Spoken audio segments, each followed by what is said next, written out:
अस्सलाम वालेकुम everyone, welcome back to my channel M Nawaz. KP चोर देश छोड़, यह नारा नेपाल कहाँ से पहुंचा?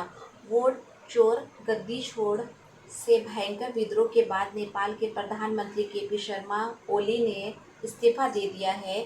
संसद में लोगों की भीड़ घुस गई और संसद की इमारतों में आग लगा दी गई।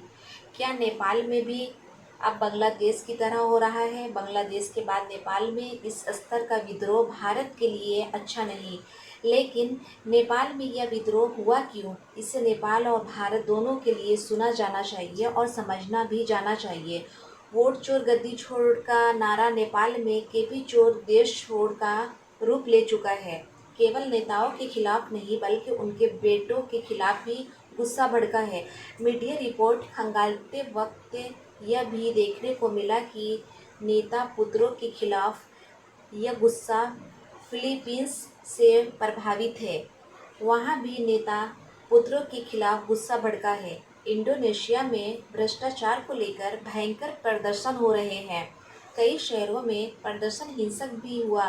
राजधानी जकार्ता में संसद की इमारत में आग लगा दी गई।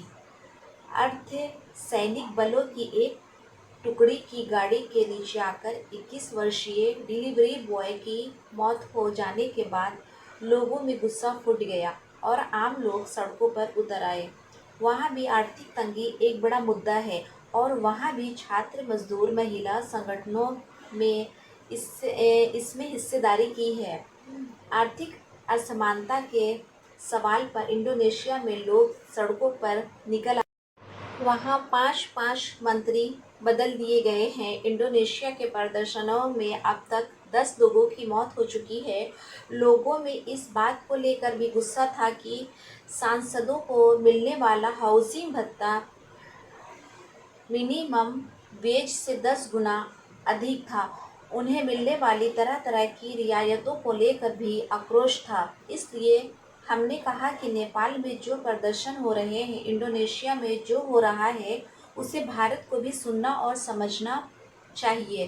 भारत में भी यह मुद्दा रहता है कि 30-30 साल नौकरी करने के बाद किसी को पेंशन नहीं मिलती, लेकिन एक विधायक को राज्यसभा का सांसद बनने के बाद, लोकसभा का सांसद बनने के बाद 3-3 पेंशन दी जाती है। तो एलिट वर्ग और आम आदमी के बीच के आर्थिक फर्क को लेकर इंडोनेशिया में गुस्सा भड़का। उसी तरह का गुस्सा नेपाल में देखा जा रहा है। जो नेपाल में जो कुछ भी हो रहा है, आप कई देशों से प्रभावित कह सकते हैं, या फिर उन्हीं कारणों को आप नेपाल में सक्रिय रूप में देख सकते हैं। केपी चोर देश छोड़ की एकमात्र नारा नहीं है। एमपी चोर। नेपाल में 8 सितंबर को पुलिस की गोलीबारी से 19 छात्रों की हत्या के बाद हालात नियंत्रण से बाहर हो गए। प्रधानमंत्री ओली ने अपने इस्तीफे में लिखा है कि देश में जो हालात हैं, उसे देखते हुए इस्तीफा दे रहा हूं। इसके पहले उन्होंने शांति की अपील की। सर्वदलीय बैठक बुलाकर मामले को संभालने का प्रयास किया, कुछ भी काम नहीं आया। युवाओं ने पूरे नेपाल में गठबंधन में शामिल दलों के नेताओं को खदेड़ना शुरू कर दिया है। उनके घरों और अन्य ठिकानों में आग लगाने की घटनाएं बढ़ गई है। जन विद्रोह, जन आंदोलन नेपाल में लंबा इतिहास रहा है, लेकिन कभी ऐसा नहीं हुआ कि एक दिन में पुलिस की गोली से 19 युवाओं की मौत हो गई।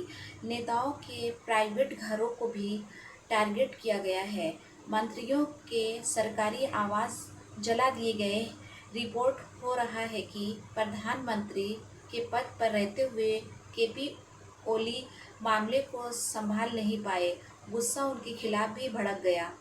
बालकोट में उनके निजी घर में आग लगा दी गई। प्रदर्शनकारी इस्तीफा मांगने लगे और अंत में उन्हें देना पड़ा। राष्ट्रपति के घर पर भी तोड़फोड़ की खबरें आई। सूचना एवं प्रसारण मंत्री का घर भी जला दिया गया। डेप्यूटी प्रधानमंत्री और वित्त मंत्री के घरों पर पत्थरबाजी हुई है। सोमवार रात इस्तीफा देने वाले गृह मंत्री के घर पर भी हमला हुआ है। इसके अलावा नेपाल के राष्ट्रीय बैंक के गवर्नर के घर पर भी पत्थरबाजी हुई। पूर्व प्रधानमंत्री के घर पर भी हमले का प्रयास हुआ, लेकिन भीड़ को काबू कर लिया गया। यहाँ तक कि नेता प्रतिपक्ष के घर पर भी पत्थरबाजी की खबरें हैं। तो राज्यों में नेपाल के राज्यों में मुख्यमंत्रियों और उनके मंत्रियों के घरों पर भी हमले की खबर है। महेंद्रनगर में गृह मंत्री के पद से इस्तीफा देने वाले रमेश लेख के घर पर भी हमला हुआ। 8 सितंबर की गोलीबारी के बाद से ही पुलिस सरकार के मंत्रियों के इस्तीफे होने लगे थे, मगर लोगों का गुस्सा शांत नहीं हुआ। सत्ताधारी गठबंधन के 20 से अधिक सांसदों ने भी इस्तीफा दे दिया। नेपाली कांग्रेस के केंद्रीय मुख्यालय में आग लगा दी गई। इसके अध्यक्ष शेर बहादुर देउवा का भी घर जला दिया गया। शेर बहादुर देउवा भी नेपाल के प्रधानमंत्री रह चुके हैं। सीपीएम यूएमएल के पार्टी ऑफिस को भी जला दिया गया। सेना हेलीकॉप्टर से मंत्रियों को सुरक्षित स्थान पर ले जाती दिखी। नेपाल कम्युनिस्ट पार्टी के अध्यक्ष पुष्पा कमल दाहाल प्रचंडा के घर पर भी हमला हुआ है। इसका मतलब है कि भ्रष्टाचार विरोधी आंदोलन सभी दल के नेताओं को निशाना बना रहा है। गुस्साई भीड़ से संसद भवन में आग लगा दी है। संसद के भीतर भीड़ घुसती जा रही है और पुलिस काबू भी नहीं कर पा रही है। संसद के यह तस्वीर बांग्लादेश की याद दिला रही है, जहां भीड़ इसी तरह प्रधानमंत्री शेख हसीना के घर घुस गई और उन्हें देश छोड़कर भागना पड़ा। क्या इन सब के पीछे सेना का कोई इरादा हो सकता है, या बाहरी ताकतों का? नेताओं से निराश होना समझ में आता है, लेकिन अपने ही देश की संसद में आग लगा देना बता रहा है कि इस भीड़ को अब संभालने वाला कोई नहीं, समझाने वाला कोई नहीं नेता, और इसका लाभ अब कोई भी उठा सकता है। इस तरह से भी वीडियो आए हैं कि नेपाल वित्त मंत्री और वहाँ के उप प्रधानमंत्री को दौड़ा दौड़ा कर मारा जा रहा है। यह सारी तस्वीरें बहुत भयावह है। बेकाबू हिंसा किसी भी लोकतांत्रिक के प्रदर्शन की तस्वीर नहीं होनी चाहिए। शुरू में लग रहा था कि सोशल मीडिया पर बैन लगा देने के कारण युवाओं का विद्रोह भड़का है, लेकिन इसका रुख शुरू से ही भ्रष्टाचार विरोधी नजर आ रहा है। सोशल मीडिया के बैन के पीछे एक कारण यह भी बताया जा रहा है कि इन वेबसाइट्स पर आम लोग सरकार के खिलाफ खुलकर लिखने लगे थे, भ्रष्टाचार को मुद्दा बनाने लगे थे। दो बातें यहाँ गौर करने लायक है। 9 सितंबर को नेपाल में जो हुआ, उसके पीछे जैनजी जेड मतलब पीढ़ी का गुस्सा है। यह उस प्रदर्शन में दूसरे राजनीतिक दलों के लोग भी शामिल हो गए हैं, अन्य संगठन भी है और हिंसा भड़की है। यह जांच का विषय है। नेपाल के इस विद्रोह को जैनजी विद्रोह कहा जा सकता है। यह उस पीढ़ी का नाम है जो 1997 से 2012 के बीच पैदा हुई 14 से 28 साल के लड़के के भीतर की हताशा नेपाल संभाल नहीं पाया। युवाओं का कहना है कि वही नेता है, अब वही नेता है, उन्हीं की सरकार बनेगी, युवा नेताओं की सरकार बनेगी। वे प्रांतों में भी युवाओं की सरकार चाहते हैं और केंद्र में भी। 9 सितंबर को नेपाल में कुछ जगहों से स्कूलों पर हमले की खबरें आई। स्कूलों को लेकर युवाओं के बीच यह धारणा फैल चुकी है कि उनमें नेताओं के पैसे लगे हैं। स्कूलों के जरिए काला धन नेपाल में सफ़ेद किया जा रहा है। नेपाल के विद्रोह मंत्री जिस स्कूल के चेयरमैन हैं, उसको भी निशाना बनाया गया, लेकिन स्कूलों में छुट्टी होने के कारण, स्कूल बंद होने के कारण कोई बड़ा नुकसान नहीं हुआ। इस बात की पड़ताल और करनी चाहिए कि क्या यही कारण हो सकता है, या स्कूलों की फीस से युवा परेशान होंगे। पढ़ाई के बाद भी उनके जीवन स्तर में बदलाव नहीं आ रहा, नौकरियां नहीं मिल रही। दूसरी तरफ देखते हैं, नेता भ्रष्टाचार में डूबे हैं, उनका कुछ भी नहीं बिगड़ रहा है, किसी नेता के खिलाफ कार्रवाई नहीं हो रही। युवाओं में इस बात का भी गुस्सा है कि नेताओं के बेटे आलीशान जिंदगी जी रहे हैं, कभी नौकरी पर नहीं जाते, 10 से 5 की नौकरी नहीं करते, मगर आलीशान जिंदगी कैसे जी रहे हैं? उनके पास सब कुछ कैसे है? किसी होटल में साझेदार हैं, किसी कंपनी में प्रमोटर हैं, किसी संगठन में अध्यक्ष हैं। देश का सामान्य युवा इतनी मेहनत कर रहा है, उसके लिए कहीं कोई अवसर नहीं, और बिना मेहनत के नेताओं के बेटे के पास सब कुछ है। नेपाल में कुछ दिन पहले सोशल मीडिया पर नेता पुत्रों के आलीशान जीवन शैली के खिलाफ अभियान चला। इसका नाम था नेपोकिड कैपेन। युवा कह रहे हैं कि टैक्स का पैसा लूटा जा रहा है, उनकी मेहनत की कमाई का हिस्सा टैक्स में चला जाता है और टैक्स का पैसा भ्रष्टाचार के जरिए नेताओं और उनके बेटों के पास पहुंच रहा है। यह भी कारण है कि गठबंधन सरकार के मौजूदा मंत्रियों के साथ साथ पूर्व नेताओं के घरों को भी टारगेट किया गया है। राजधानी के अलावा नेपाल के अन्य इलाकों में भी प्रदर्शन हो रहे हैं। जनकपुर में ही नेताओं के घर में आंदोलनकारी घुस गए। काठमांडू में तो घुसे ही। जैसे ही खबर उड़ी कि कई मंत्री नेपाल से भागने की फिराक में हैं, जनता एयरपोर्ट पर पहुंच गई। अगले आदेश तक के लिए त्रिभुवन इंटरनेशनल एयरपोर्ट बंद कर दिया गया। काठमांडू का एक बड़ा होटल है हिल्टन, इसमें भी आग लगा दी गई। इसके बारे में अफवाह उड़ गई कि नेपाल कांग्रेस के नेता और पूर्व प्रधानमंत्री शेर बहादुर देउबा के बेटे की हिस्सेदारी है। मामला इतना बड़ा हो गया कि होटल समूह के मालिक को खंडन करना पड़ा कि उनका शेयर देउबा के बेटे के पास नहीं है। इसके बाद भी लोगों ने यकीन नहीं किया। हिल्टन होटल में आग लगा दी। नेपाल का यह जन विद्रोह बहुत बड़ा होता जा रहा है। काठमांडू के अलावा ललितपुर, भक्तापुर के भी कर्फ्यू की खबरें हैं। तो क्या नेपाल बांग्लादेश के रास्ते पर जा रहा है? बांग्लादेश से नेपाल के हालात की तुलना की जा रही है, लेकिन नेपाल का विद्रोह अचानक हुआ जब बोली सरकार ने सोशल मीडिया पर बैन लगाया। सरकार की आलोचना पर लगाम लगाने की कोशिश की गई। यूट्यूब, फेसबुक, इंस्टाग्राम, ट्विटर सब एक झटके में बंद कर दिया गया।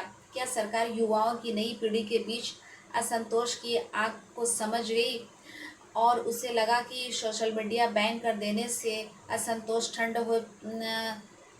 ठंडा पड़ जाएगा, लेकिन हो गया उल्टा। बैन करने से अगले दिन युवाओं ने काठमांडू की सड़कों पर को भर दिया, संसद भवन को घेर लिया। अचानक आई इस भीड़ से निपटने के लिए गोली चल गई और 19 युवाओं की जान चली गई। सरकार घबरा गई। आनन फानन में बैन भी वापस ले लिया गया। गृह मंत्री का इस्तीफा हुआ, लेकिन इसके बाद भी जनता शांत नहीं हुई। जेनजी आक्रोश को समझने की ज़रूरत है। जिस पीढ़ी के बारे में यह समझ बनाई जा रही थी उसे राजनीति से कोई लेना देना नहीं। लोकतांत्रिक अधिकारों से उसका कोई सरोकार नहीं। अभिव्यक्ति की आज़ादी रहे ना रहे उसे कोई फर्क नहीं पड़ता। सरकार कैसे चल रही है इसकी परवाह नहीं करती है।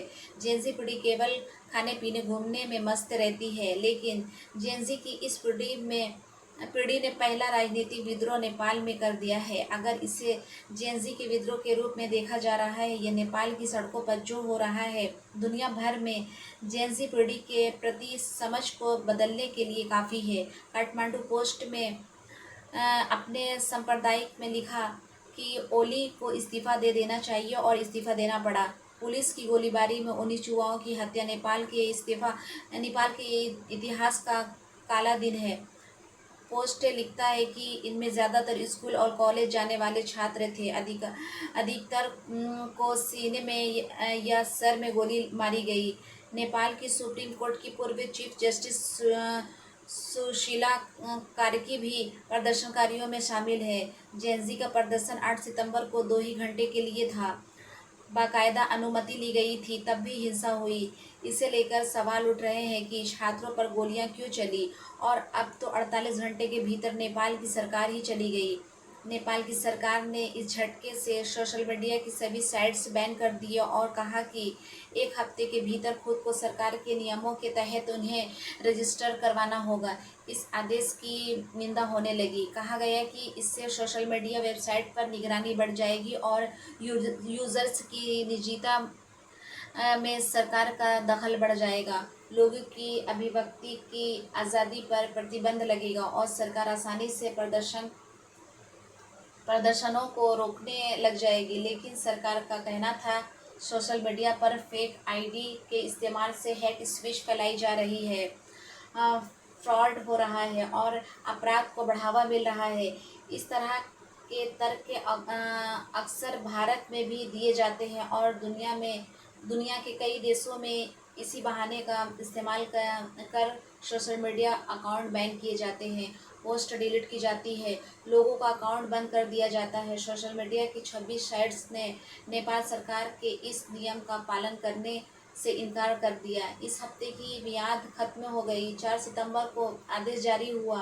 फेसबुक, एक्स यानी Twitter, YouTube, WhatsApp, Instagram, Signal, WeChat, Messenger, LinkedIn, Snapchat, red Reddit जैसी तमाम सोशल मीडिया वेबसाइट बंद होने जा रही है। सिर्फ टिकटॉक, वाइबर और 3 अन्य सोशल मीडिया वेबसाइट को काम करने की अनुमति दी गई। नेपाल की 3 करोड़ आबादी में से 90% लोग इंटरनेट का इस्तेमाल करते हैं।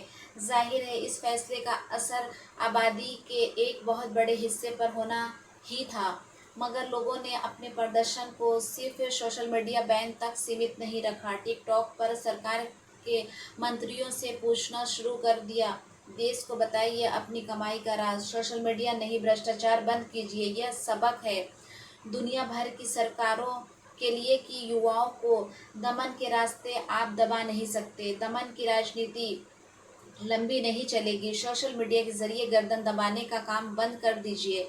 भ्रष्टाचार को लेकर, लोकतांत्रिक अभिव्यक्ति को लेकर सरकारों को ज़्यादा पारदर्शी और विश्वसनीय होना पड़ेगा। भारत के पड़ोस में बांग्लादेश के बाद नेपाल की यह अस्थिरता उसके लिए चिंता की बात है। अभी इस पर चर्चा चल रही है कि क्या नेपाल में बांग्लादेश की तरह बाहर की शक्तियों का हाथ रहा है, लेकिन बाहर की शक्तियां भी तभी सफल होती है जब भीतर के हालात खराब होते हैं। नेपाल से आने वाली खबरें तेज़ी से बदल रही है।